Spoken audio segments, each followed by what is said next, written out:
All right, my brother. Take care, all right? Thank you. Appreciate it. Yeah, how's your family? Good, good. Thank you. All right. Welcome back to a brand new video of the Target Individual Program, Target Individual Experience. So they started to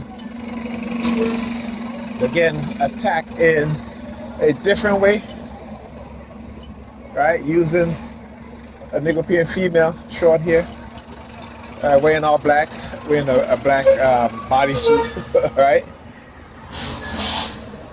And you know how I usually talk to the bus driver, particularly this dude right here. I forgot his name though, but you know, I see him once in a while. We have a conversation. So, you know, because again, they don't want people to hear what I talk about with the bus driver. Because we talk some serious stuff, you know, about conditioning, about technology, the stuff that I do on my video. I talk to him about. Also, I recommend certain books that he reads. And so, what they do is that they will send people to, because I usually, when I'm coming to the stop, I usually have a conversation with him. But like these motherfuckers, like I said, they're afraid of the truth, right? They're afraid that the people know the truth, right? As long as they can keep us in ignorance, as long as they can keep us as believers, as long as they hide knowledge from us, or they get us to not want to know any damn thing. Well, only in your fecal department over up there, right? Only want us to be believers. This is what they do, right? This is what they do.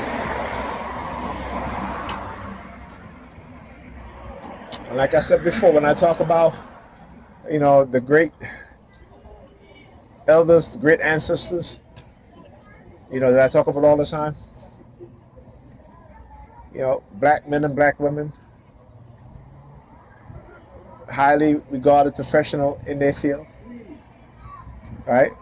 Who understand the mindset of white people, who understand the condition that we are put in, how they are attacked, right? How they are sabotaged financially.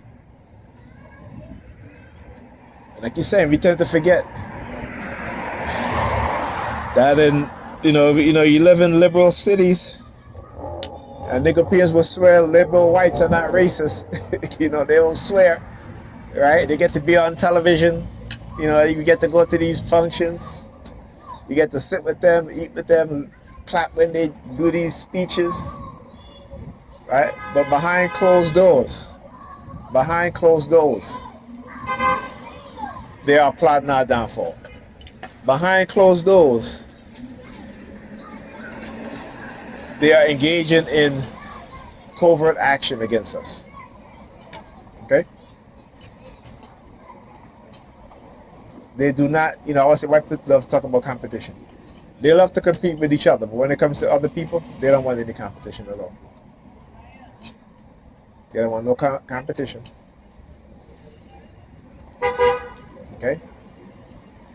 And, they always show me the ethnic group that they use. I talk about the Chinese, and the reason why they're using the Chinese here, particularly the Asians, and they're, predominantly Chinese in terms of, is because what? China is supposed to be our adversary, right? Okay, and what's the best way to show China how they can manipulate, Chinese-born Americans or Chinese immigrants when they come here? Is to use them to do what? To dismantle, right, the civil rights bill and civil rights law in which black Americans fought for and died for. Okay?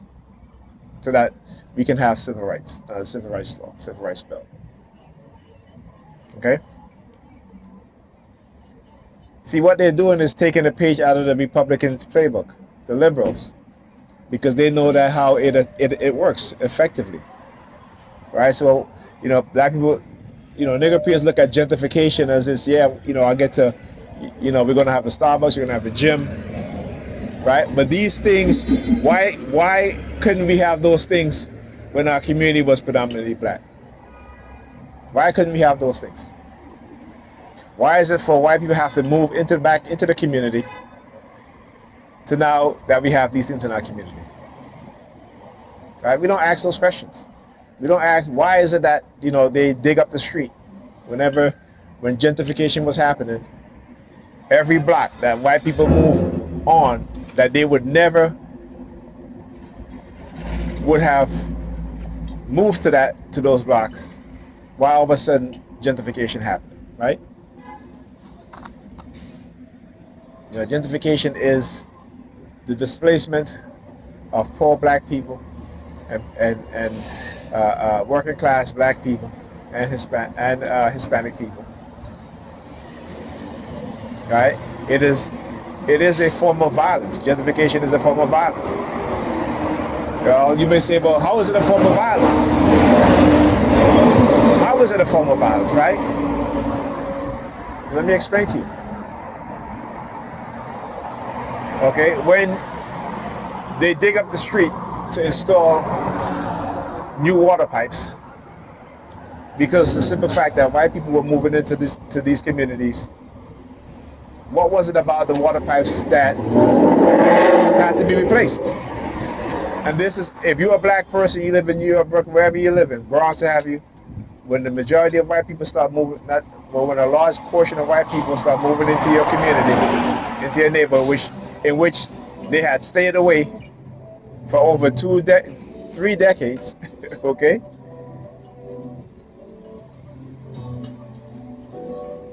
You always see the first thing they do is dig up the streets and change the water pipes. They're acknowledging what it is that they're doing. Because if the water was good enough for us to drink, how come with those pipes, how come it wasn't good enough for white people to drink, that they have to replace all those pipes? Ever thought about that? Secondly, when these, particularly if you're a renter, right, these landlords, they kept their building not up to par because predominantly people that were living there were black and Hispanics. They wasn't doing repairs as much. But all of a sudden they start renovating your building, right? All of a sudden they're, making the front of your building presentable, whereas they would have ignored it in the past. On top of that, they raise your rent. So you can no longer afford it. And that is called displacement.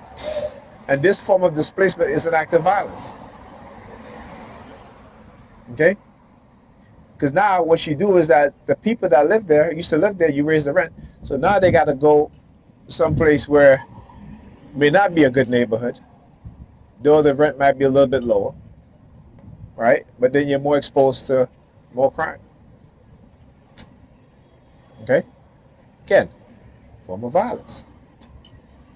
And let's look at how we know it's a form of violence. Because white people will move into your neighborhood, which is fine. Everybody can live wherever they want to live. But they won't send their children to their school like you send your children to. They will still get up at 6 o'clock in the morning, take the train, drive wherever it is the bus, wherever it is that their child used to go to school, and they will send them to that school. So they will get up 2 hours early just to make that trip in your furniture department to keep them in the school that they were at before. And you want to know why that's a form of violence? Because if they send their children to your zone school, right, when the next year comes, right, or let's say 2 years from now, that school will get more funded.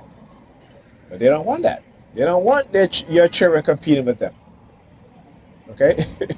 If you watch, I'm gonna say, watch Whitney Webb. I got both of her books, right? And she does these fantastic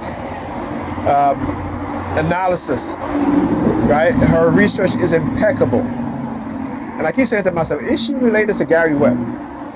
Because that woman is her research is impeccable. And she was talking. What did she say?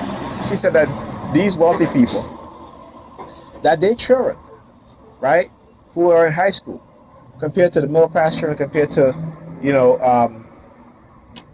public school children who go to public school, right? That the courses they're taking in high school is the courses they give in college. Okay, these are the elites, the wealthy, right?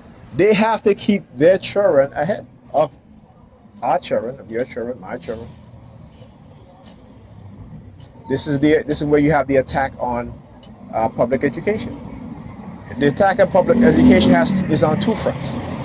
One is on the dumbing down of the education system, so that in which again, the vast majority of excuse me, the vast majority of students that go to public school are, working class and the working poor children, right? And those are schools that are underfunded. Okay, so they dumb down the education for our children.